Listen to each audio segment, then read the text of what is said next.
What is your position on Yajuj and Majuj? Do you believe these are people from Bani Adam that will come towards the end of time, and that they are somewhere in the core of the earth?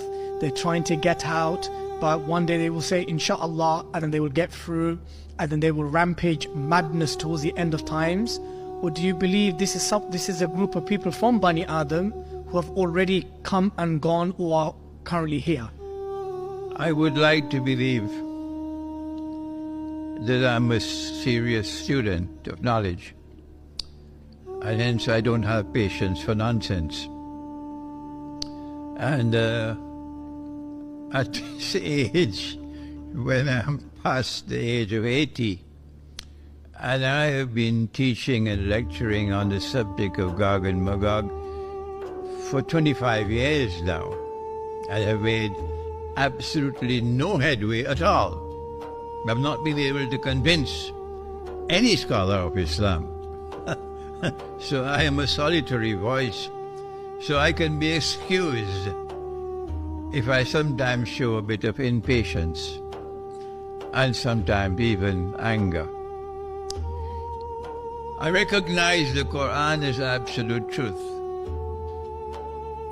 And so if I want to study Gog and Magog, I go to the Quran. And when I go to the Quran tells me that Gog and Magog are human beings.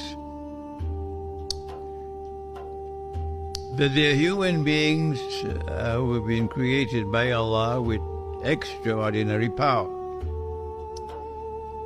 But that their power rests on foundations which are essentially godless, and they use power to oppress. That they will be released into the earth, into the world, at a point in time in history.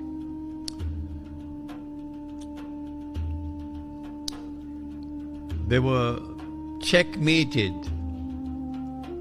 That's the best word I can use. By Zulkarnain. And the world was safe from them. But that was thousands of years ago in Surah Al-Kahf of the Quran. But that one day they will be released. And when they are released from behind a barrier built, then the Quran tells us, and that's where I go first for knowledge,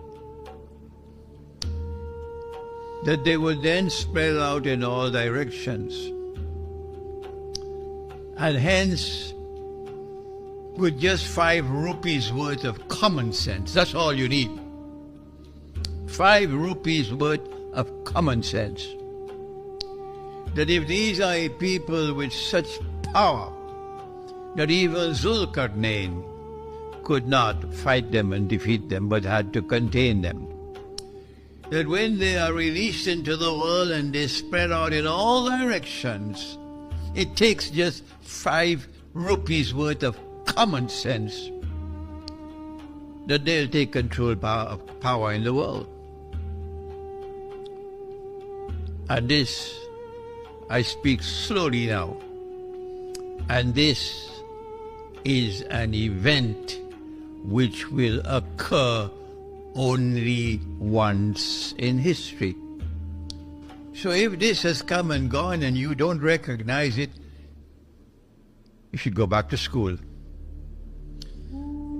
If I or any of our viewers fall into that category of not having 5 rupees worth, could you at least enlighten us to tell us what that event was? The Quran goes on to say that when they have spread out all over the world, and then with 5 rupees worth of common sense, that's all. Don't ask me, show me the hadith. Because I said that's the door, leave and don't come back. When they spread out all over the world and they take control of power in the world, the Quran tells us, this is the Quran speaking, that they will bring a people back to a town. A town had been destroyed by Allah. This is Surah Al-Anbiya of the Quran. The people have been expelled from that town. This is Surah Al-Anbiya of the Quran. Allah has placed a ban on them. They could never return to that town to reclaim it as their own. This is Surah Al-Anbiya of the Quran. They will never be able to return to that town until Gog and Magog have been released and are spread out all over the world. So which is that town? That's the question. Which town is it? Your Darul Uloom says you mustn't ask that question. But my model of scholarship is different. Which town is it? I must find out. And in order to find out which town is it, I have to search to see which town is connected with Gog and Magog. And when I do that, it's very plain and clear. Our Prophet, Allah's blessings be upon him, has said that Gog and Magog will be destroyed by Allah subhanahu wa ta'ala in Jerusalem. And so I say, you can say what you want. I say that the town is Jerusalem. I'm confident that I'm correct. And Dr. Muhammad Iqbal came to that same conclusion, and my own teacher, Maulana Dr. Muhammad Fadl Rahman Ansari, these were not schoolboys. These were real scholars.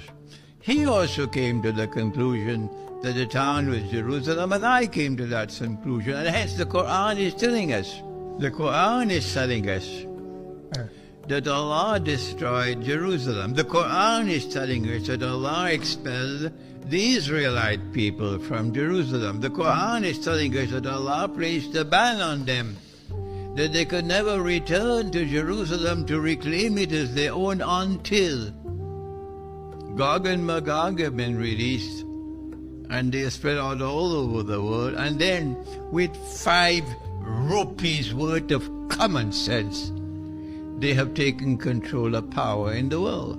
And as I said to you earlier, this is an event which will occur only once in history.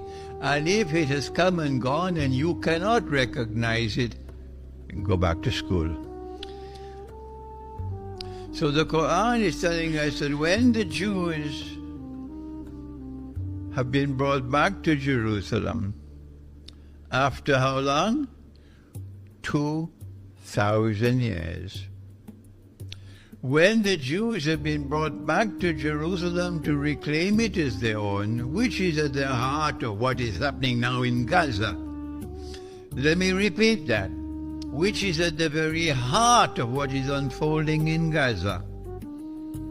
When the Jews have been brought back to Jerusalem to reclaim it as their own, has that happened as yet? It's in the process. The Jews that came back to Jerusalem to reclaim it as their own and establish their own state in 1948. That's a long time ago. So the answer is yes. The Jews are back in Jerusalem and they reclaimed it as their own. The answer is yes. Do they want that? So who brought them back? If you could answer that question, you'd identify Gog and Magog. Who brought them back? The answer is modern Western civilization, and Russia is not a part of modern Western civilization. Modern Western civilization brought them back, and therefore I came to the conclusion, and Allah knows best, that Gog and Magog are those who control power in the modern West.